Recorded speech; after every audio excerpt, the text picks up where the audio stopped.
everyone. For today's lesson, we are going to look at the writing lesson on page 14 to 15.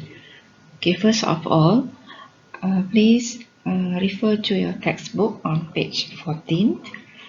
Okay, on this page, you see there are a few activities.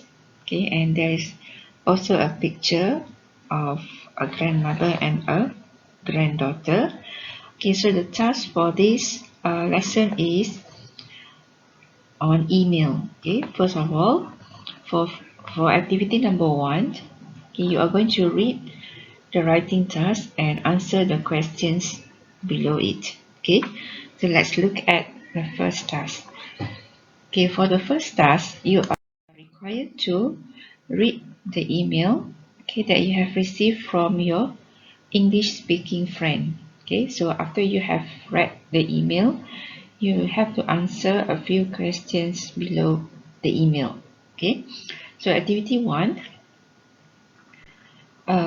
for the first situation, for the first 2 questions are on situation. Okay, so based on the email, so question number 1, who has sent you the email?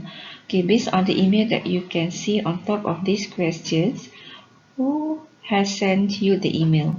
Okay, so the person who sent you the email is your friend or my friend Mary. Okay, if you, as you can see from the email, the person who wrote the email is normally at the bottom of the email, which is Mary. Okay, okay, for number 2, question number 2, what does she have to do?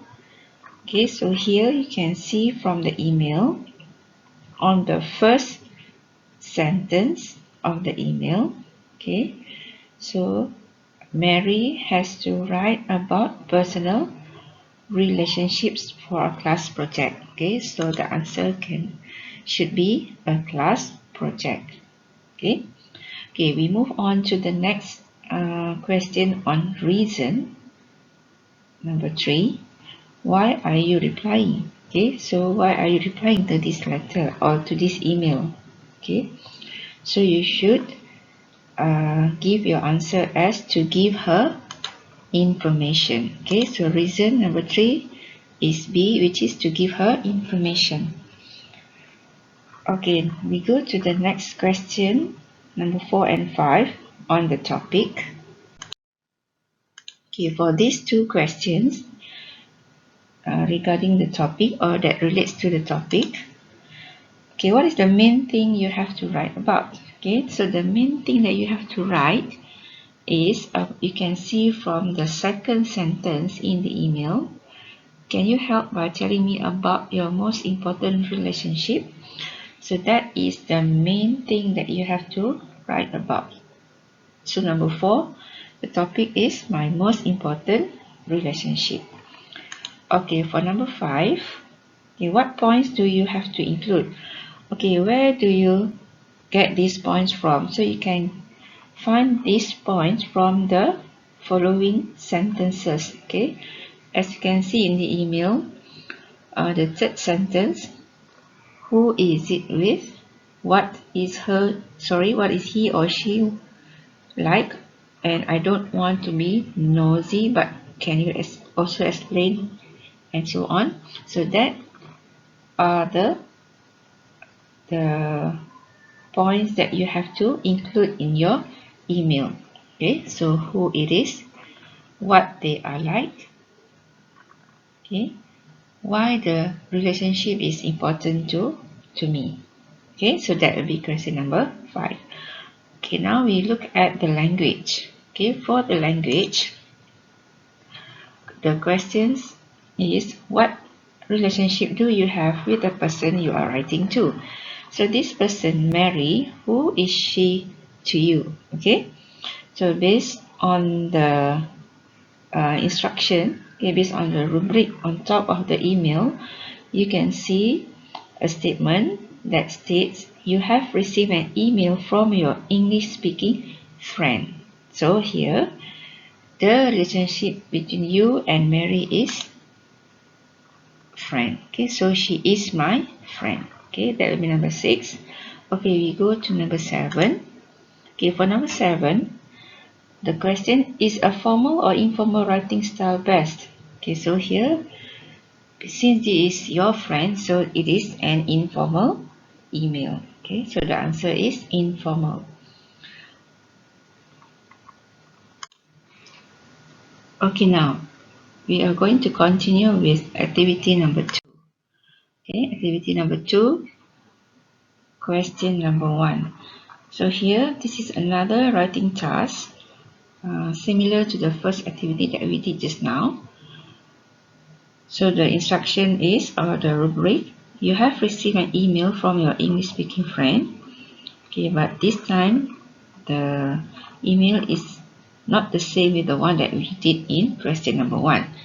Okay, so question number 1, so we are going to answer question the same thing or the same question that we did for activity number 1, where there are 7 questions. Okay, so do you remember the 7 questions in activity 1? Yes. Okay, they are divided into 4 types of questions. Okay, so the first one is on situation. Okay, for the situation, question number 1, who has sent you the email? Okay, for this email, okay, as usual, you have to look at the person who write to you below the email. Okay, so here the person who wrote the email is your friend or my friend Billy. Okay, number 2, what does he has to do? Because this is Billy, so you have to change to has. So what does he have to do? Okay, so he has to prepare a talk. Okay, he has to prepare a talk. Okay, number 3, on reason, why are you replying? Okay, so the same thing, you are going to give him information. Okay, to give him information. Okay, okay, next is question number 4 on the topic. Okay, for question number 4, what is the main thing you have to write about? Okay, here we are going to look at the information in the email. So if you can see on the first sentence, our teacher has asked us to prepare a talk on what young people in different countries do when they are not at school. So that is the topic or the main thing that you are going to write about. Okay, so the answer is, for the topic, what young people in different countries do when they are not at school. So that will be the answer to number 4, to question number 4. Okay, move on to question number 5. What point do you have to include? Okay, points, you have to look at the next sentence after the topic. So the points should be, what do young people do at home? Where do they go out?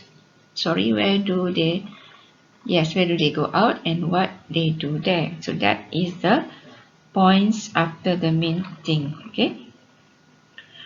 Okay, for question number 6 on the language.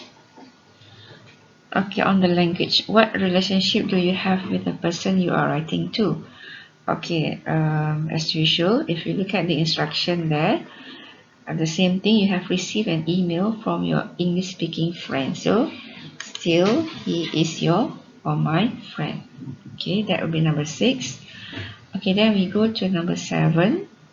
Is a formal or informal writing style best? Okay, so the same thing, since this is your friend, so this is an informal email. Okay, now let's look at question number 2 for activity number 2. Okay, so for question 2, you have to tick the 2 writing skills you will mainly need to answer this email. That means when you want to write an email, what are the skills that you need to know or you need to write? Okay, that you need to use in your email to answer this email. So what are the skills that you need to use to answer this email? Okay, so the first skill is explaining. That means you have to explain to your friend okay, what it is like in your country. If you can see on the third line, can you help by writing and explaining what it is like in your country? So that is explaining. Okay, the next skill is describing. Okay, so you have to describe, okay, about the details of your email. Okay, give more, describe your email in more details. Okay, so that will be question number 2 for activity number 2. Okay, now let's look at question number 3. Okay, for question 3, you are going to read the email that was written in answer to the question in 2.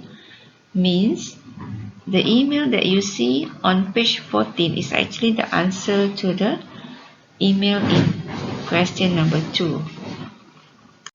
Okay, I repeat. The email that you see on page 15 is actually the answer to the email in question 2. That means the email to Billy. Okay, the email from Billy. So you are going to reply the email from Billy. Okay, so after you have read the email, you are going to choose which of the following phrases are the most suitable for ending the email. Okay, so when you write an email, you should use the suitable ending for the email. So based on the choices given here, okay, let's look at activity 3. So the phrases that we normally use to end our email, okay, one of them is, okay, you can choose the first one, good luck, means it indicates that you are about to end your email. And the other one is, I hope I have helped. Okay, I hope I have helped. So these are the two phrases that we normally use to end our email. Okay. Okay. Now, continue to activity number 4. Okay, for this activity 4, okay, on page 15, okay, the question is, the writer uses a separate paragraph in her email for each new topic to make it easier for the reader to follow. Okay, as you can see in the email, okay, on top of question number 4, there are a few paragraphs. Okay, so the first paragraph, you have the introduction, followed by the second paragraph, third paragraph, and the last paragraph, the ending of the email. Okay, so in the email in 3, okay, in question 3, you have to find and underline the words that tell us the topic of paragraphs 2 and 3. Okay, so paragraph 2 starts with the words first of all, that is paragraph 2, and paragraph 3 starts with the words when it comes to going out. Okay, so your first task for this question is to underline the words, okay, that tells us the topic of paragraphs 2 and 3. So I'm not going to ask you to underline in your textbook. Okay, you are going to just write, okay, the topic for these 2 paragraphs in your exercise book. Okay, so please write in your writing book, which is book 2. Okay, so what are the topics for each paragraph? Okay, let's look at paragraph 2. Okay, normally the topic will appear in the first paragraph, in the first sentence of each paragraph. So that will be the topic for that particular paragraph. Okay, so the topic for paragraph 2 is the first sentence of that paragraph, which is, when teenagers are at home. Okay, if you can see on paragraph 2, after the words, first of all, when teenagers are at home. So that is the topic for that particular paragraph. That is paragraph 2. Okay, so for paragraph 3, what do you think is the topic? Can you guess? Okay, yes. Okay, for paragraph 3, the topic is going out. Okay, going out. So that is the topic for paragraph 3. Okay. Okay, now the other question in activity 4, which is the set phrases that the writer used to introduce the topics in paragraph 3, in paragraph 2 and 3. So what are the set phrases? So set phrases mean the number of words or the register that they use to introduce the main topic for that particular paragraph. So let's look at the set phrases for paragraph 2. Okay, for paragraph 2, before the main topic, so what are the words that they use to introduce the topic? Okay, yes, okay, for paragraph 2, the writer has used first of all. So this is the set phrases. So why do we say phrases? Because it is more than one word, okay, but it's not a sentence, so that is a phrase. Okay, so the first phrase is first of all, okay, in paragraph 2. Okay, for the third paragraph, so what is the phrases that they use? Sorry, what is the phrase that they use? Yes, okay, the first 4 words. So that is when it comes to going. Sorry, when it comes to. So this is the phrase for third paragraph to introduce the topic. Okay, to introduce the topic. Okay, so I hope you have learned something from today's lesson. Okay, and don't forget to write all the answers in your exercise book, which is writing book. Okay, in book 2. Okay, so I hope before we end this lesson, okay, as reflection for today's activity, I would like you to write at least 2 sentences about what you have learned in this lesson. Okay, and I'm going to ask you to do it in a different platform. Okay, so thank you.